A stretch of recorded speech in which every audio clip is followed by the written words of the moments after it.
Hello, this is Toby. I've got a great episode for you today. It's a bit different from our other interviews in that it's a bit more philosophical and reflective, but I think it still has a very clear relevance for the world of science advice, and it's a conversation I thoroughly enjoyed, and I hope you do too. Unfortunately, I do have to issue another one of my audio quality warnings because due to circumstances beyond our control, the sound quality at my guest's end is not everything one might hope. I would love to be able to bring everyone on this podcast into a studio to make a professional recording or to fly out to see everyone in person. But for obvious reasons, money and diary commitments and indeed public health limitations being what they are, we sometimes have to make recordings at long distances and in imperfect surroundings. So we do have various technical and production tricks which ameliorate some of these challenges, but when they let us down, as you will hear, the audio quality can end up being a little bit rough around the edges, shall we say. Nonetheless, it's perfectly listenable, I think, and perhaps Professor Loprieno's lyrical Swiss-Italian accent will be soothing enough that you won't even notice. Enjoy the episode.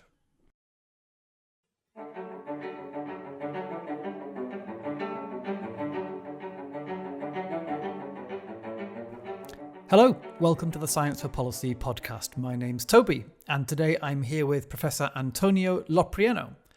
Professor Loprieno is an Egyptologist and linguist by training, and he edits 2 academic journals on those subjects. Meanwhile, his career in academic leadership has seen him serve in recent years as rector of the University of Basel. By the way, he's now president of Jacobs University Bremen, as president of the Swiss Academies of Arts and Sciences, and now president of ELEA, which is the European Federation of Academies of Sciences and Humanities, which makes him very indirectly, in a complicated way, kind of my boss. So anyway, Antonio, welcome to the podcast. Hi, Toby. Very nice being with you today.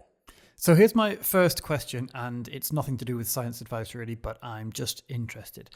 Someone who studies ancient Rome is a historian. Someone who studies, medieval sewage systems in Jerusalem is still a historian. How come historians who study ancient Egypt get a special word all to themselves? How come they're Egyptologists? Well, your question is more complicated than you probably thought, Toby, because the reason has to do with the way academic instruction was organized in last century. And for these so-called special sciences or special cultural studies, like Egyptology or Assyriology, or you could go on and say Islamic studies to a certain extent, what happens is that you have a merger of very different traditions, both historical and linguistic and art historical. So you could say an Egyptologist is not really a true specialist of anything. He is a kind of all-around person who knows more or less how to apply this all-around knowledge to ancient Egypt. I see. So you are a kind of proto-multidisciplinary research team within one person. That makes sense. All right. Okay. So we're not here to talk about Egypt, sadly, or even linguistics or any of your original research background. But I would like to talk to you about something I know that you've taken a close interest in and something you've written about and thought about, which we might broadly describe as something like the nature of knowledge, or at least the nature of knowledge in the modern world. So one dimension of this which springs to mind for everyone, I'm sure, is the impact of the digital revolution, and in particular social media. But what might not be immediately obvious, I think, is that you believe that this digital revolution is not just a change in the medium of storage and transmission and the consequences of that, so going from paper to electrons. You think there's something more fundamental going on here? Well, this profound change that we are experiencing right now is traditionally related to something called democratization of knowledge. That is, the fact that knowledge has become more accessible to wider segments of the population. And there is a dimension to it which we might talk in detail about. There is, however, another dimension which has a little to do with the democratization, that is, with the access of specific groups to knowledge, but rather to the way in which knowledge is communicated. And the digital medium has a way of transmitting knowledge that qualifies it quite different differently from what happens in the case of the analog modes of communication. And so these are two different aspects of how actually present access to knowledge differs dramatically to past or even to recent past modes of dealing with knowledge as a feature of society. Okay, so the democratization part is something you think has been going on for a long time, but there's also new stuff going on now that's unique to the modern age. Yes, I think we can perhaps describe it this way. In terms of democratization, you could say, let's look at the ownership of knowledge. Yeah? Who owns knowledge? And until very, very recently, knowledge was owned, as it were, by some institutions. You could say the church was the first owner of knowledge, beginning in the Middle Ages. And then, of course, the universities, to a certain extent, the academies, became the institutional owners of this human project called knowledge. And now we could say knowledge doesn't really have an institution that is specifically owns it, but has become a social good. I wouldn't say a common good, because common good implies already, if you will, an ethical dimension to it, but a social good, a good that can be accessed far more easily than a good that was transmitted within the closed circles of specific institutions until very recently.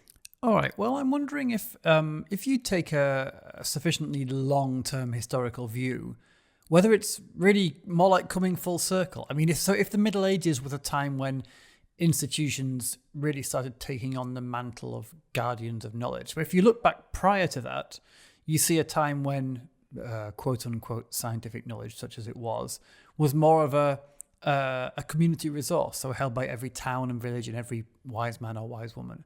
Isn't it more like we've been through a bottleneck and we're coming out again?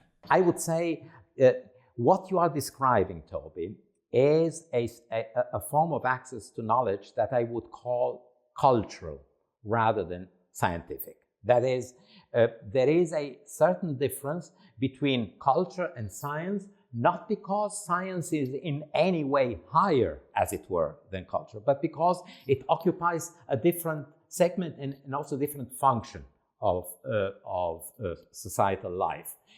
Knowledge, in the sense in which we are discussing it right now, is disciplined knowledge, is codified knowledge, is knowledge, as it were, that you can classify in paradigms, in methods, in disciplines that can justify its access and the way in which it was produced. Knowledge you are referring to, which indeed is a feature of mankind, of humankind altogether, could be found from the very beginning. Ancient Egyptians did have, of course, a transmission of knowledge, but of what I would call of a cultural rather than of a scientific type. And in this sense, I think that there's a quality, there's a nature, there's a feature that characterizes modern access to knowledge in quite a different, not higher, but certainly in a different way in which knowledge was accessed by earlier societies. Okay, that makes sense. So in a sense, the cultural knowledge element has been kind of running on a parallel track the whole time. Precisely, and you can see it even right now. We have a considerable segment of human activities called culture, cultural life, which is not necessarily scientific. Theaters, movies, music, right, concerts belong to the world of culture, not to the world of science or of scholarship. And by the way, since we are talking also in this Corona times, by the way, culture is probably the segment of society that has suffered the most from Corona in recent, and is suffering still, much more than science itself, which actually has continued quite well in Corona times. So that's just to give you a sense of how different these two human activities are. Okay, so one other thing, while we're talking in these very abstract terms, before we boil down to something more concrete, because you shied away from talking about knowledge as a common good, because that might imply an ethical dimension. So I think you said social good instead, although of course in English we still have an ambiguity there. But I presume when you said social good, you meant good in the sense of a commodity, something that can be like owned and of traded. entity, right? Yeah, okay. So anyway, in calling it democratization, isn't that already intrinsically giving it some moral value? I mean, we're all Democrats, right? So presumably we should applaud any kind of democratization. So do you think that, I mean, putting aside the main element we talked about this very modern transition to the digital world, To which I hope we shall return, right? yeah, I certainly hope so, yeah. But for the purposes of nailing this, do you think the long-term democratization of knowledge is unambiguously a good thing? Well, you were also very careful in formulating your question, Toby, because you referred to our present understanding. So we are all Democrats, right?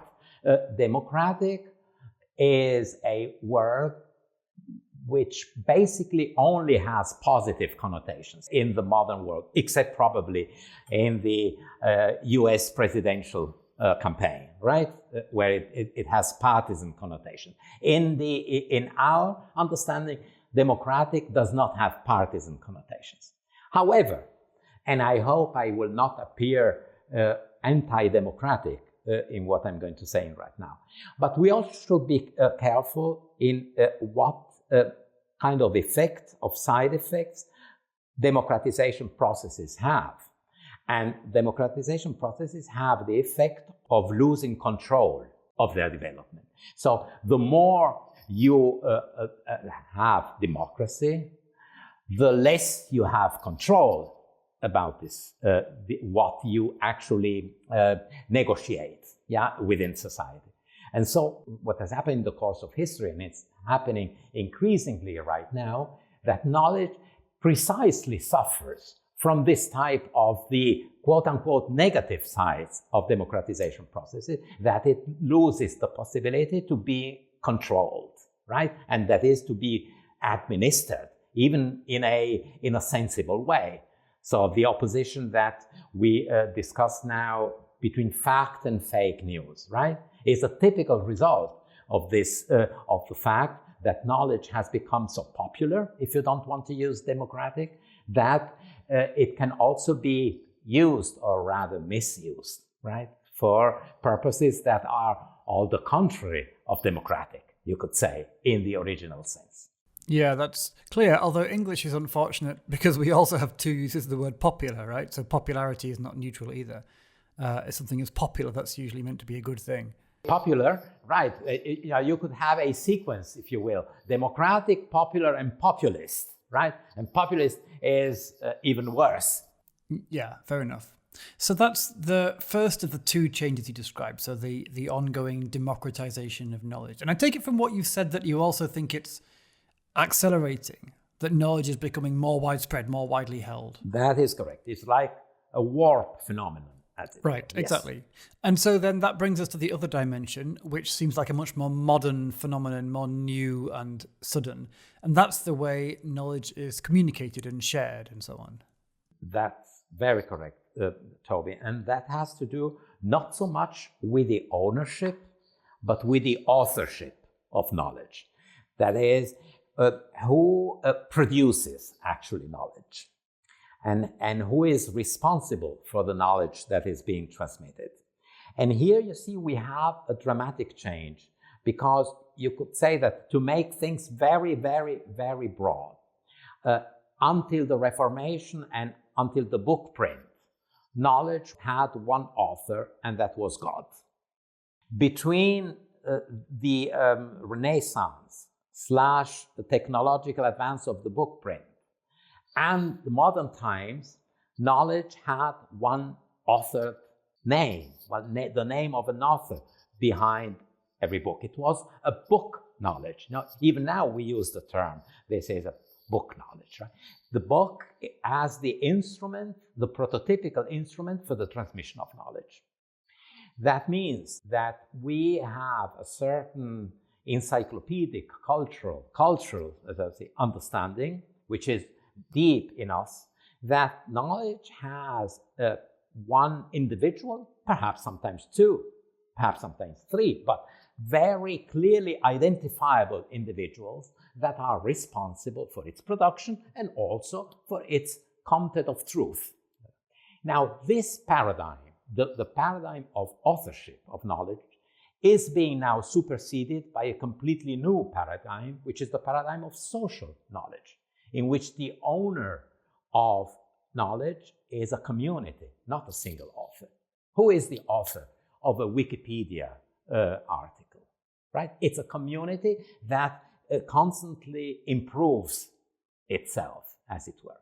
Now, this type of divorce between the authorship of knowledge and the contents of knowledge is now what is really creating also the difficulties of our present times in dealing with knowledge. And I referred before to fake news. That is precisely the issue.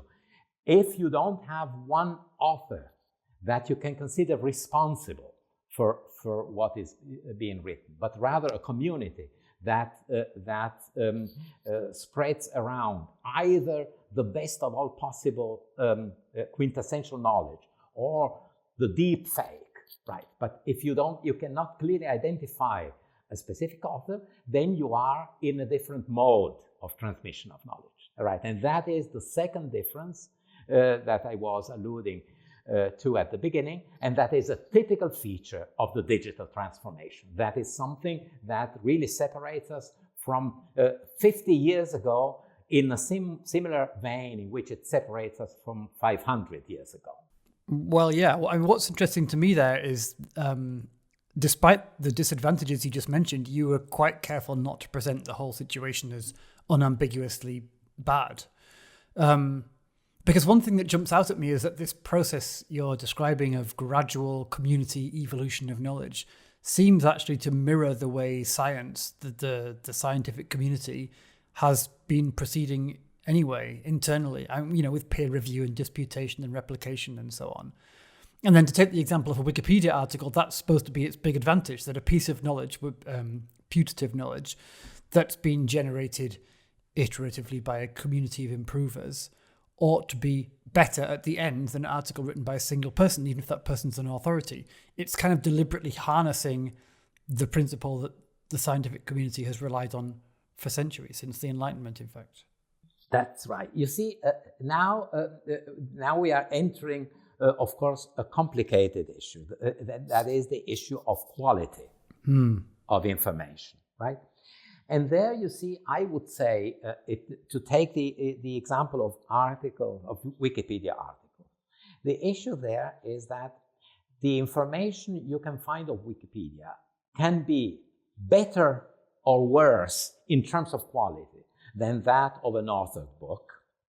But historically, in terms of where our society is heading, it is doomed to be better. Because it is doomed to be better because there will always be someone at the end who will improve on something, whereas an authored book is there to stay and cannot be modified any longer. So if you are a believer in the Enlightenment, the way I am, and you think that ultimately the good argument will be also more successful in terms of democratic enforcement, of its acceptance, then a good Wikipedia article is doomed to be better than a good book, precisely because it has more support behind it. Okay, the premise being that there will always be more positive influences over time than negative influences.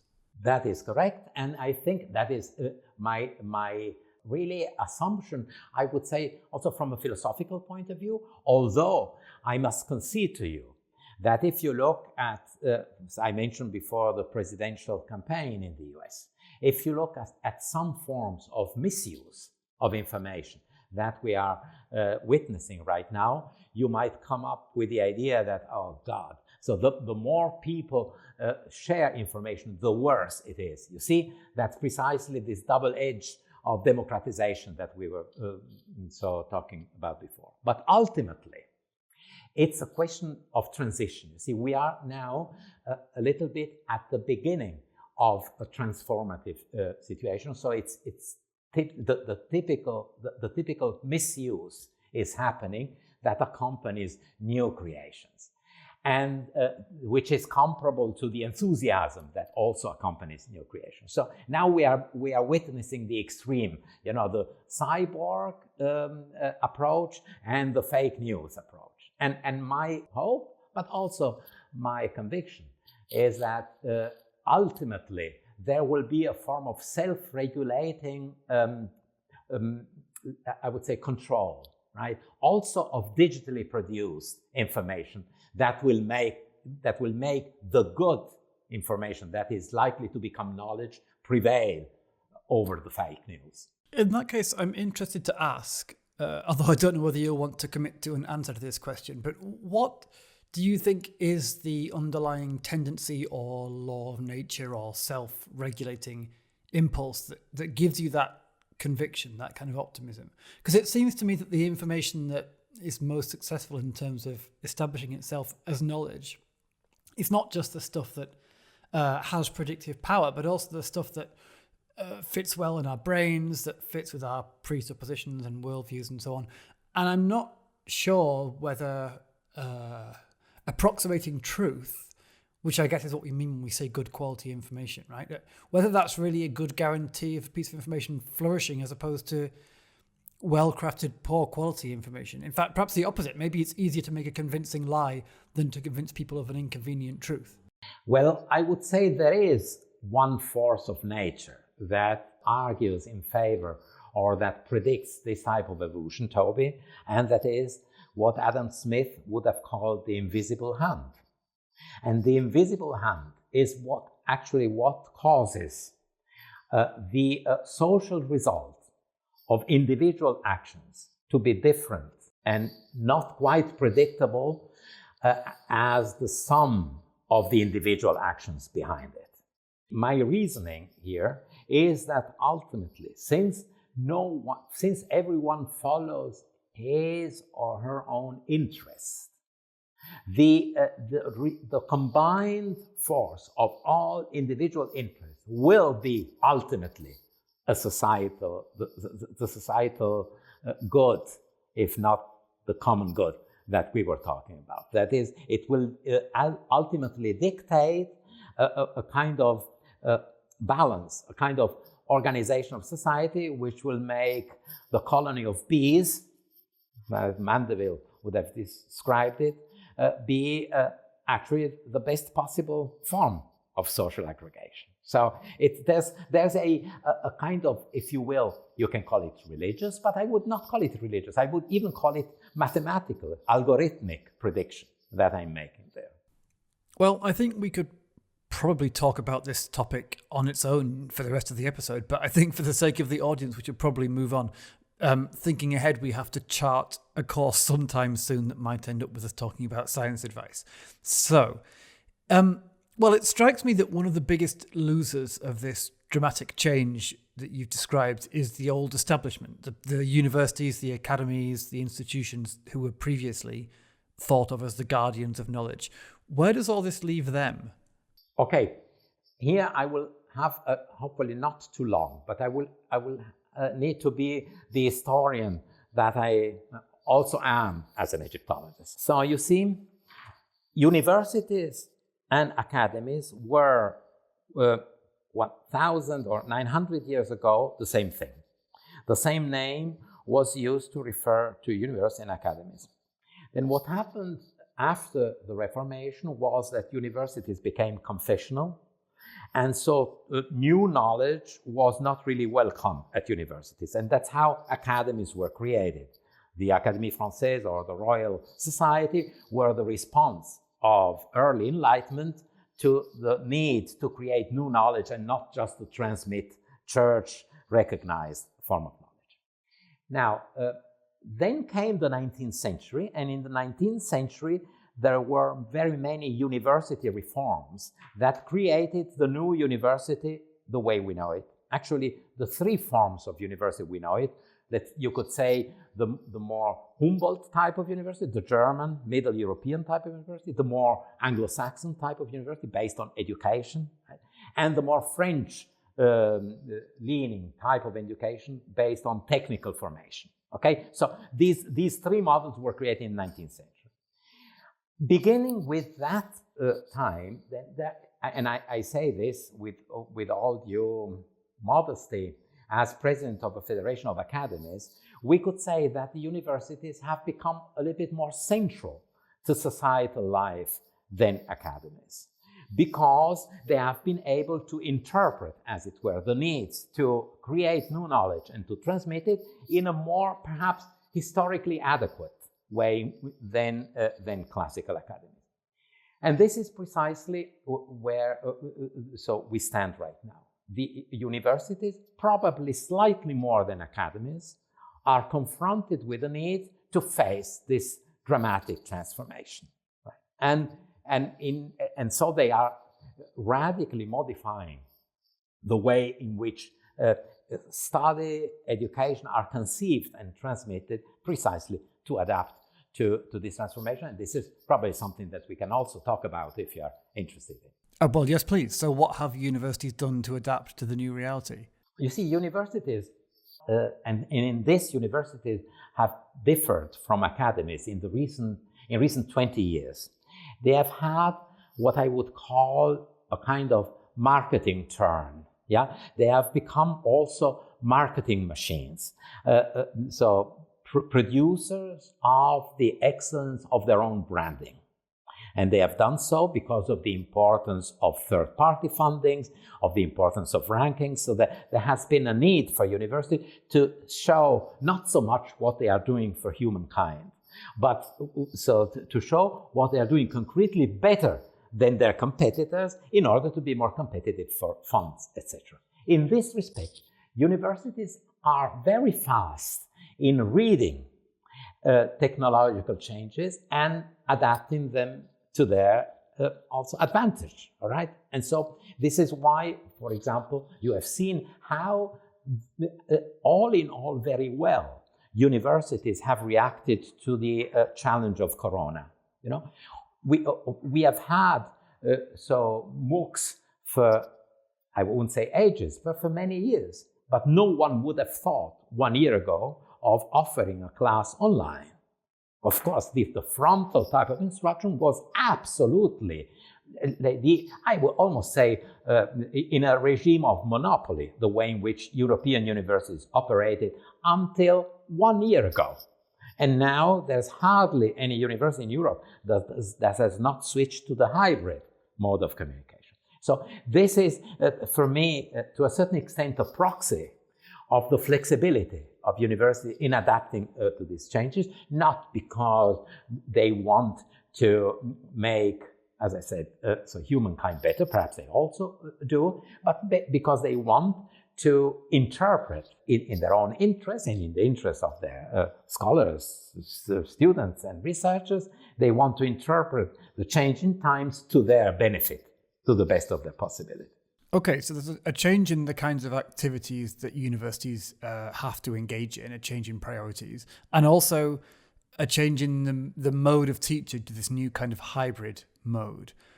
What are the implications of those changes for the knowledge itself that's being dealt with, or the way it's used? The prototypical professor in the analog mode of transmission was an individual author, once again book-based knowledge, who actually transmitted a knowledge that was basically presented as his or hers, yeah, to a rather restricted group, the restricted group of his or her students, basically in a classroom.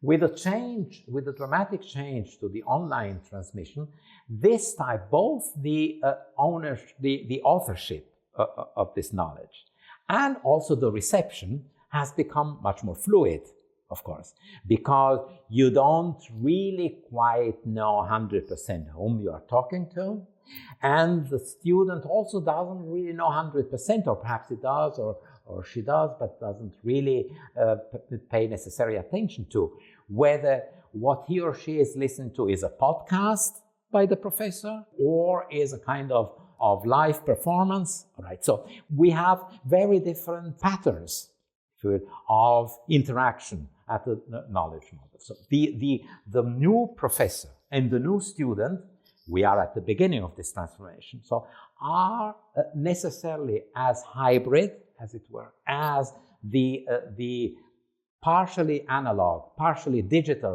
information they are negotiating among them. And that is how the entire, if you will, the institution, what I said before, and the individuals within this institution are adapting to a dramatic change. Whether willingly or unwillingly, this is kind of secondary. Now, we are all adapting to this transformation. And this is a transformation that makes knowledge itself different. You know, I can give you an example which I experienced myself the day before. Yesterday, I gave a lecture on recent trends in my field of Egyptology at the University of Zurich. And I showed an example of a simulation of unwrapping a mummy, which is the result of an analysis of a chemical, physical, and computer tomography analysis of a mummy in the Museum of Turin in Italy. Now, the interesting part of it is that through this simulation, we can actually see objects, so within the tomb, in a much clearer and more distinct way than was the case when you used to unwrap mummies, apart from the ethical aspects, and present them in museums. This is what I imply with a different type of knowledge that is transmitted by the digital transformation than simply a visualization of old analog models. Well, okay, that's very interesting. I mean, that new kind of knowledge, I guess this is your point, right? It's not something that universities can lay exclusive claim to. So why shouldn't universities feel deeply threatened at having their role as the guardians or dispensers of knowledge taken away? Like, to put it in the most extreme way possible, why should a student care at all about the teaching of their professor when they already have around them, or to access at their fingertips, all the knowledge that professor could ever teach them and more? And as we further democratize knowledge, won't this become even more of a pressing concern? Like, is this an existential threat for an institution whose role is supposed to be to protect and pass on and kind of authorize knowledge? Well, you know, the question you asked, Toby, is a question that is being asked as we speak by millions of professors and students worldwide. It's an extremely justified question, and believe me, this is a question that is also informing the actions of university leaderships all over the world. Indeed, through this change from the institutional to the social type of knowledge, also the role of these institutions can be questioned. Why do we need university at all? So this is precisely the difficulty of university activity in the digital era, or in the era of simulation, because you can actually find the bits of information that you expect from a university, probably also elsewhere. So, but what you cannot find elsewhere is training, is education, probably in the most prototypical sense of helping to discriminate between what is sensible, what is likely, what is plausible, and what is not plausible. And these are qualities that can only be transmitted in an analog way, can only be transmitted in the interaction between a professor and his or her students. Well, now, okay, but that, if I may say, is not an entirely unfamiliar concept. So my background is in philosophy, so largely in the humanities. And when I was an undergraduate, I was always told that what you just described was what the humanities are for, basically. I mean, I had friends who were studying sciences, mostly biochemistry for some reason, and they would have like 35 hours of lectures a week just learning stuff. Meanwhile, the purpose of my interactions with my professors, which was only like 4 or 5 hours a week, was supposedly to equip me with the research skills and, yeah, as you say, awareness and discrimination, so that I could go and essentially access and process the knowledge myself. So, like, if you study history, say, I don't think the aim has ever been, or at least not in my lifetime, for you to learn history from your teachers. It's to make you a scholar. Yeah, but I think that you see what you are saying of the humanities, and indeed this is precisely also what we were told as Egyptologists when I was a student, certainly in a far less sophisticated way than you were told from professors of philosophy, but nonetheless, so in a similar vein. But I have to add to it, Toby, that this is not really good news for the humanities. And here is why. Because you see, this form of discrimination of what is sensible or plausible and what is not is now a quality or a characteristic that is required of all fields of science, precisely because of these changes that I was describing before. That is, humanities need, and this is an appeal also to our colleagues, if you will, humanities need to get away from this typical, mode of complaining. Why aren't we being so paid attention to? Why aren't we actually, since we are so good in transmitting the instruments of discrimination? Well, the boundaries between disciplines in this respect are becoming blurred. Talk about global challenges, talk about transdisciplinarity. I would say some of the good features originally of the humanities are now being adopted by science in general, and also some of the features of the more empirical disciplines are hopefully being adopted by humanities. So I wonder if philosophers should be careful what they wish for or what they have wished for. Anyway, look, I do want to drag the conversation, not quite kicking and screaming, onto the important topic of science advice. And this isn't such an abrupt shift of topic, I don't think, because when we're talking about the use and transmission of knowledge, the business of advising policymakers is another important instance of that. So perhaps it faces the same kinds of challenges. What do you think?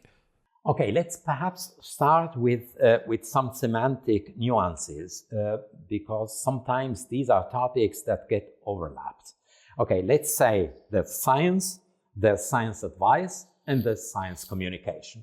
These are three excellent human endeavors, but they are not the same. Agreed. So they differ basically in terms of the intended audience. The intended audience of science in terms of scientific production are the peers, are your colleagues that are able to evaluate your results in basic research. The ideal audience of science advice are policymakers, those who should so make use of scientific results for the common good. And now let's use this term of common good. And then the science communication has as an ideal audience the general public. Hopefully the generally informed public, also perhaps with the goal of spreading the word of science, as it were, in the general population.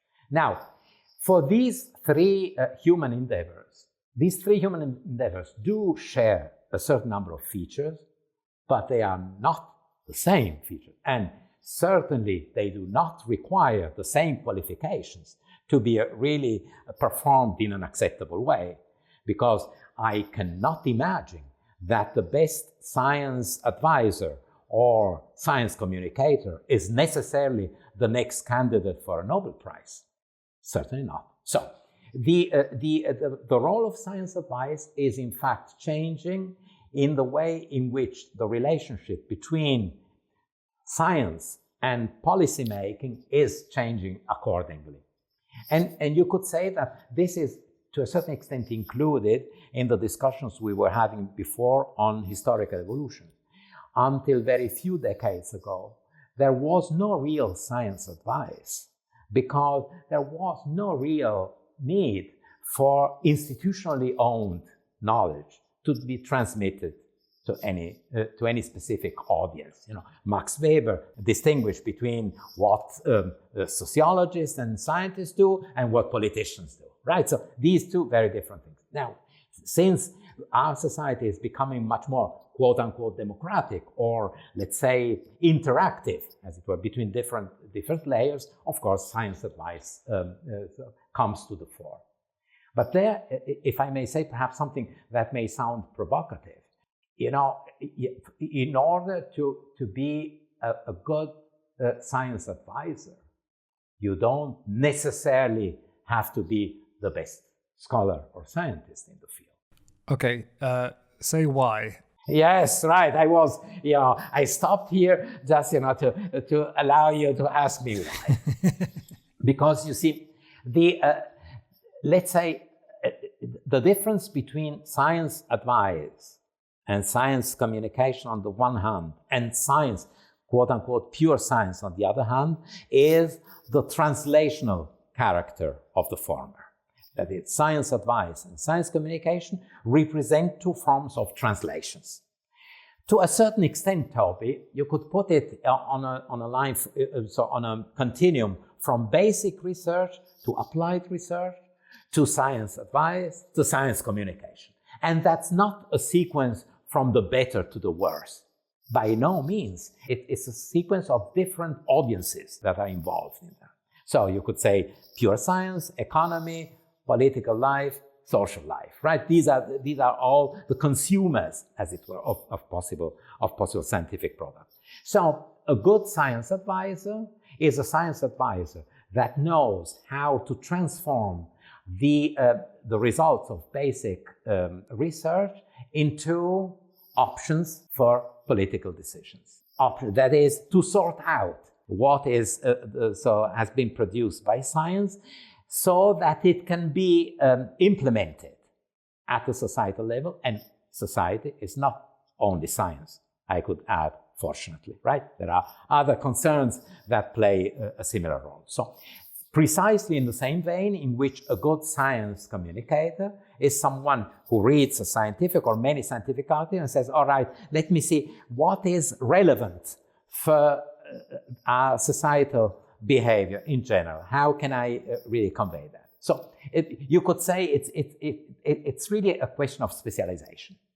Right. And just as I was starting to wonder how to connect this part of the conversation with what we said before, I've suddenly seen where you're going with this, because of course what you've just described is a very similar role to what you said earlier was the modern role of the professor. Precisely right. You see, since we are both members of this great family called SAPEA, we can also take examples from our daily life in this respect. There are, as you know, some of us who sometimes believe or are disappointed if policymakers or colleagues that are closer to policymakers don't take what pure scholars or pure science have produced at face value to convey it to the political elite, policymakers. But I would say, Toby, thank God they don't. Because the transmission of pure science at the level of complete adoption of its results for societal or political decision is not necessarily good news. That's not science. That is what is called scientism. And scientism, that is the dictatorship of science, is certainly not what we want. So we also need to have sufficient trust in our elected officials to be able to be, in a knowledge-based society, highly informed by scientific results, but also weigh them up against the background of economic, social, cultural, whatever needs that also contribute to our common good. So in this respect, I think we should be grateful to good science advisors who are scientists, who know what they're talking about, but who also know how what they talk can be transmitted to an adequate audience for the best, having the best possible scientific results in mind. Could this be seen as a potential squeeze on the whole concept of a science advisor? So thinking about the continuum you described, so the world is as complex as it ever was, or more so. So at one end of the continuum, you've got the people who are absolutely steeped in that complexity in their own scientific discipline, so they can do the science, do the research, and originate the knowledge and make the discoveries that we rely on. And then at the other end of the continuum, you've got the audience, which can be students, like we were talking about earlier, or the public, or in this case, policymakers, who all need dedicated, well-synthesized knowledge that they can apply for their own purposes. And in the middle of that, you've got the science advisor. And that's fine. It's a model that makes sense, okay.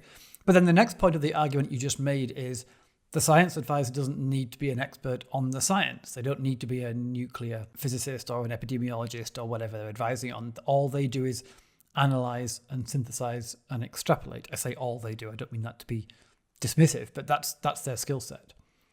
But then, if synthesis and analysis and extrapolation, blah, blah, are general skills by their nature, why does a science advisor even need to be a scientist at all? I mean, from the first part of our conversation, it seems reasonable to hope that in the future, higher education will evolve to prioritize those skills. And eventually, any well-educated enough person will be able to do that work given the raw ingredients of information which they have access to, which we all have access to. So, for instance, a politician or a policymaker could be expected to have that skill set. So why have science advisors at all? I think we are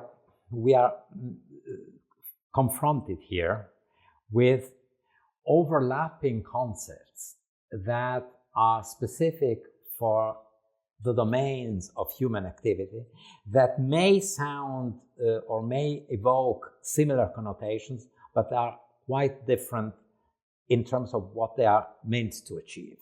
So the world of policymakers is a world of actions. The world of scientists is not what is usually taken to be the world of truth, but the world of plausibility. And that is something else. So truth doesn't exist, all right? So what there is the human quest for coming as close as possible to a realistic representation of things and of the world, well knowing, of course, that we will never achieve it, and that true in 1300 AD, that is 700 years ago, was that the sun turns around the earth, and true is now that the earth revolves around the sun. Now, I think that probably to say that the earth revolves around the sun is closer to the quote-unquote truth than the other way around. But the fact that we still ride sunset and sundown means that in some kind of corners of our life, we are still Ptolemaic and we haven't become Copernican, let alone Einsteinian. Yeah. So what I mean by that is, let's be very careful not to overestimate, you see, the conclusiveness of all scientific achievements. Let's always keep an open mind in terms of how science evolves. In this respect, I would say it's not only difficult, but probably not useful that policymakers be confronted immediately with the results of science. Because within the concept of framing that we were discussing before, they wouldn't know how to frame it.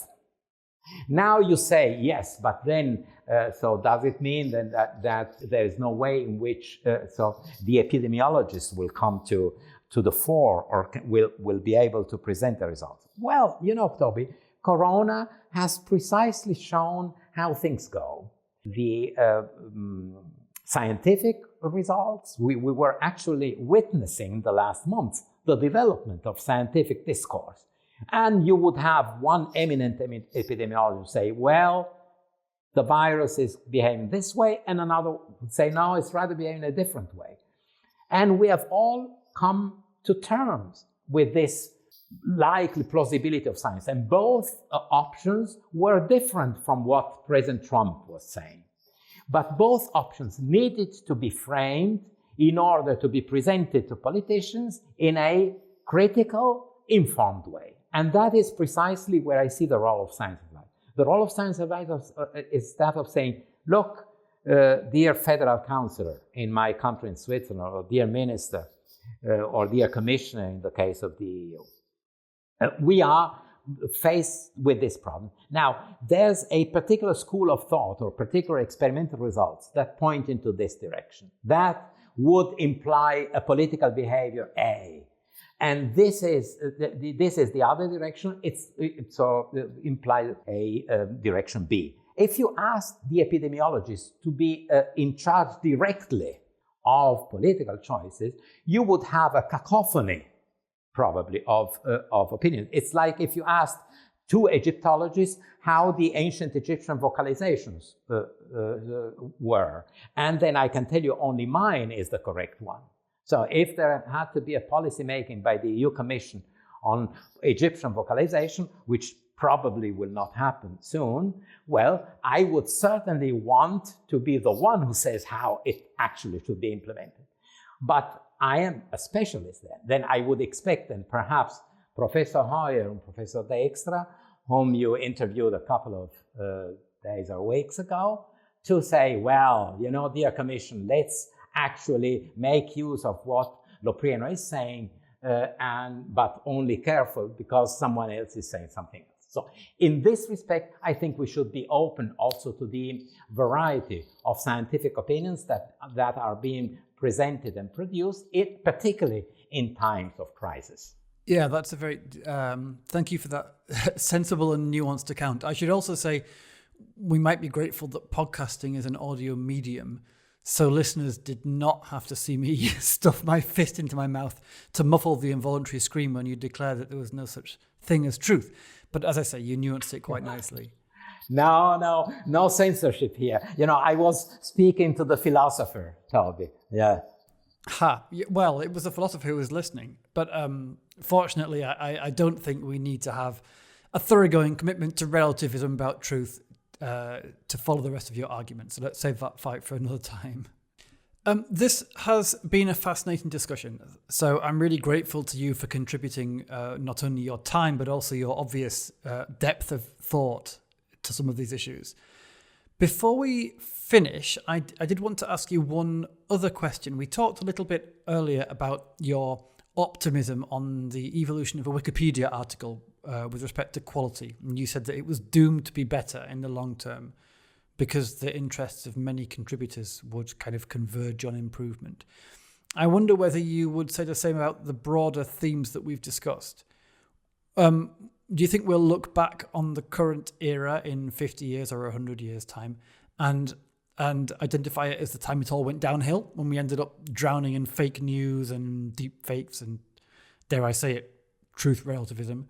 Or will we have found a way to make this democratization of knowledge serve society and serve each other?